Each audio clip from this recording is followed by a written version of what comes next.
I've met someone new. I'm moving in with her. So I want a divorce. You should go stay with your parents. I blinked. What are you talking about?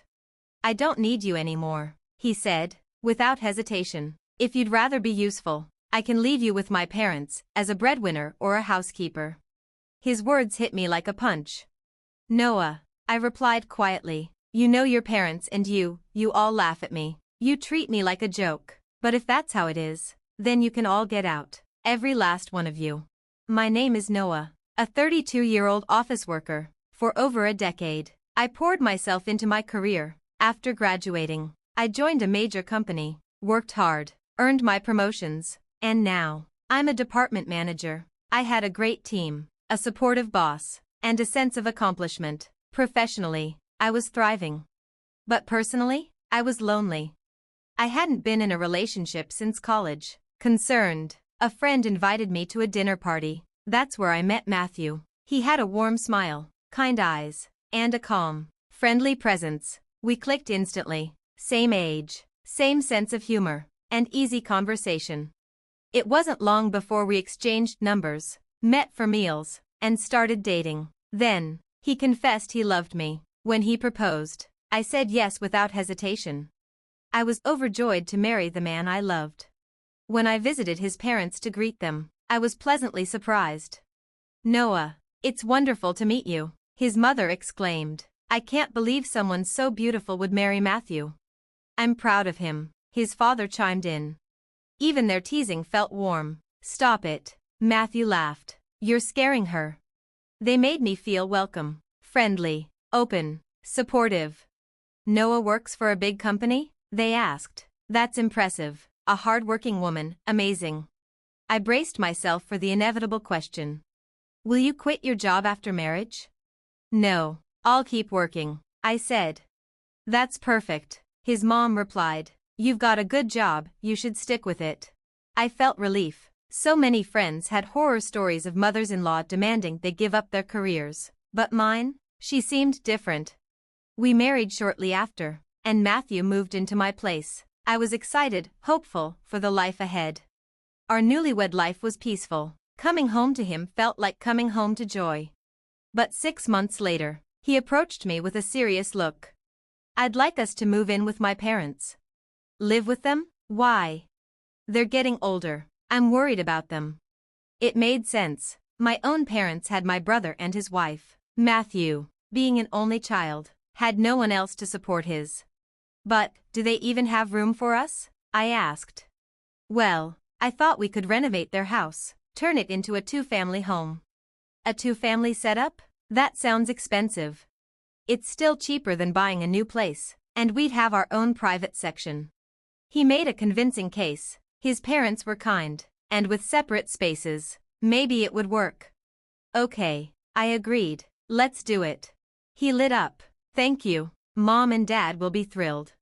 They were grateful, kind, overjoyed. I started to think that even sharing a space wouldn't be so bad. Then came the discussion about the renovation. It'll cost about $100,000, Matthew said. I nodded, ready to talk logistics, until he looked at me, hesitant. There's something I need to ask you. What is it? Could you cover the renovation cost? I froze. Wait, all of it? Why me? His face fell. Actually, we're in debt. A chill ran through me. What do you mean we? How much? About $150,000, he muttered. What? I shouted. I had assumed maybe $10,000 or $20,000, something manageable. But this? It wasn't so bad at first, he said, but it kept growing. I've been trying to pay it off, but I can't. My parents only have their pension, and my salary isn't enough. It's been getting worse. I felt dizzy. No one had told me this, not him, not his parents.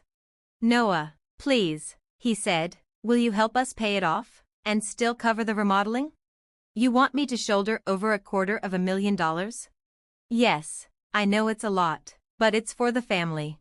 The word family suddenly felt like a trap. I know this is a lot to ask, Matthew said, his eyes low, voice trembling, but I want to build a life with you. Noah, I also want to protect my mom and dad. I love all of you.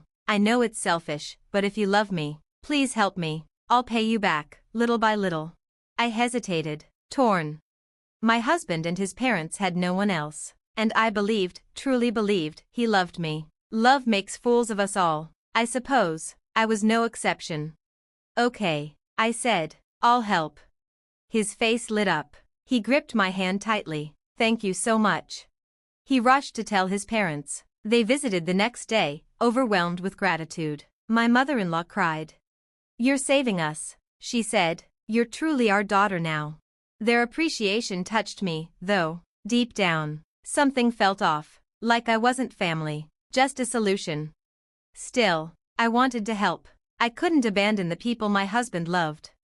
I paid $30,000 from my savings and arranged to pay the remaining $120,000 in monthly installments. When we discussed repayment, my husband suggested, it's safer and simpler if you transfer it directly to the debt account. My parents aren't good with money. I agreed. It was easier that way. My in-laws looked visibly relieved. We won't have to fear the debt collectors anymore, they said. Dad, Mom, be sure to thank Noah properly. We've thanked her 100 times. We're forever grateful.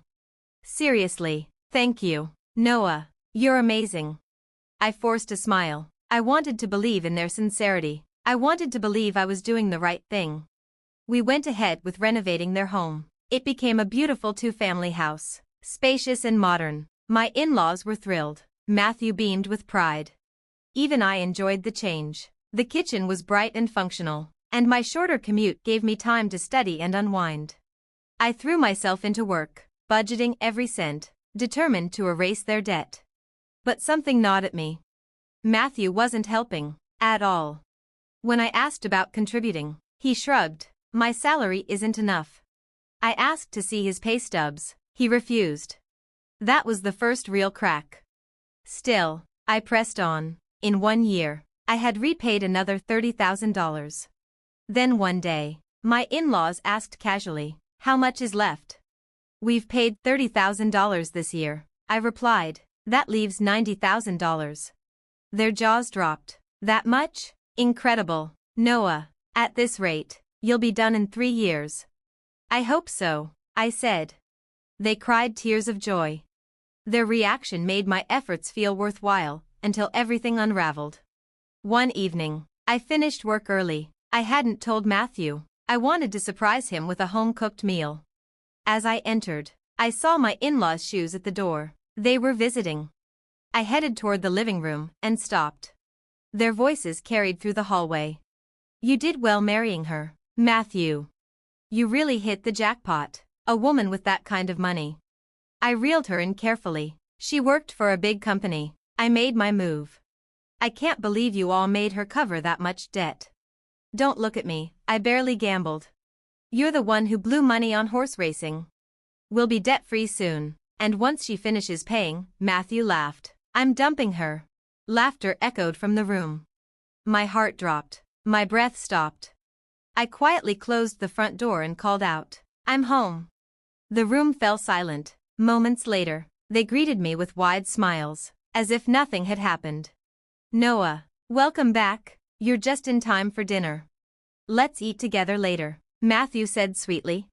They had no idea I'd heard everything. I smiled back, my face calm, my stomach churning.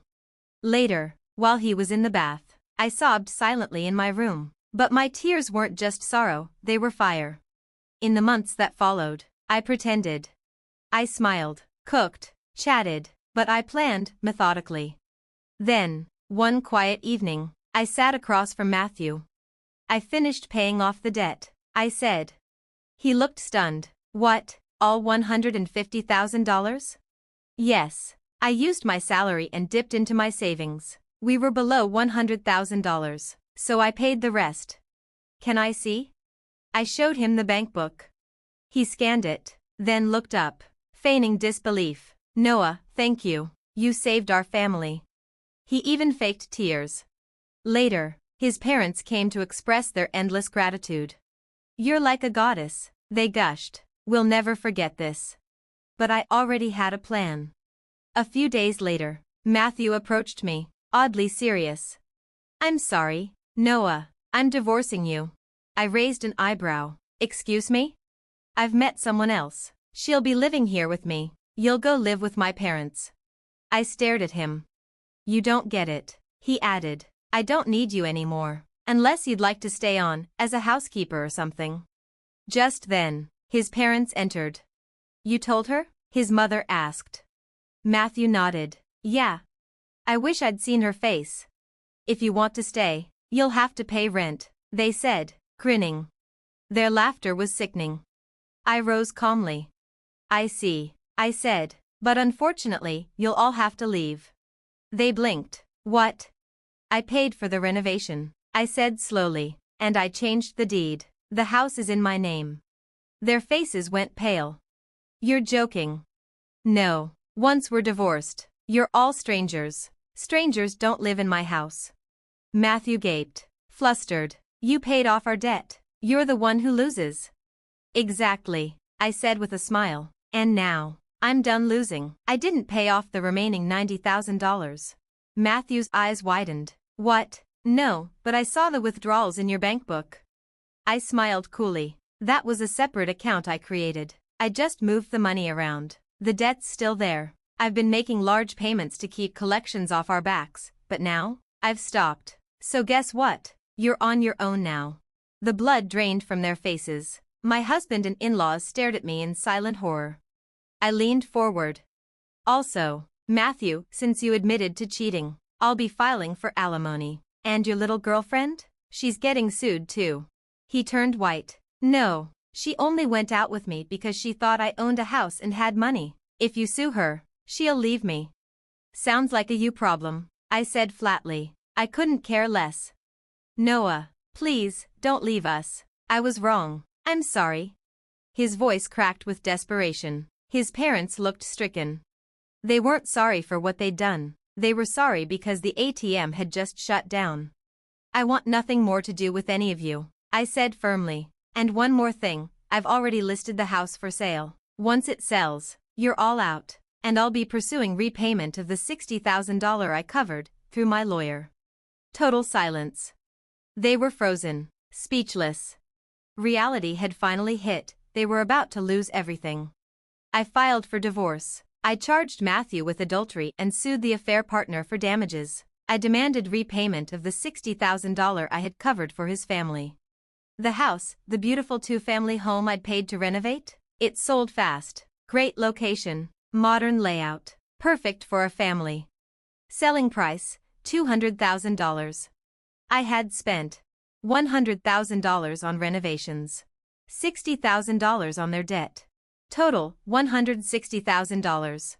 Profit, $40,000. Add to that alimony from my ex-husband, damages from his mistress, $60,000 court-ordered repayment from my in-laws. In the end, I came out ahead, way ahead. And honestly, after the emotional, financial, and psychological toll they put me through, that was justice. They manipulated me, betrayed me, treated me like a wallet with a heartbeat. I owed them nothing. How did I afford to come out on top? Because while they were gambling with my kindness, I was investing in myself, literally. I had been studying personal finance and investing for years. When the debt situation hit, I took bold steps. I invested tens of thousands in safe but high-return assets, and they paid off. I also got a raise at work, a big one. My performance, work ethic, and leadership paid dividends, just like my investments. So I walked away richer, in every sense of the word. My ex-husband, homeless, single, and broke. My in-laws, back in debt, without a home, and facing a lawsuit. And me? I'm living debt-free, confident, and finally, free of the people who used me. Let this be a reminder, never mistake someone's kindness for weakness. I'll keep building, keep saving, keep investing in a future filled with peace, power, and people I truly trust. If you found this story powerful, don't forget to like, share, and subscribe. See you in the next video.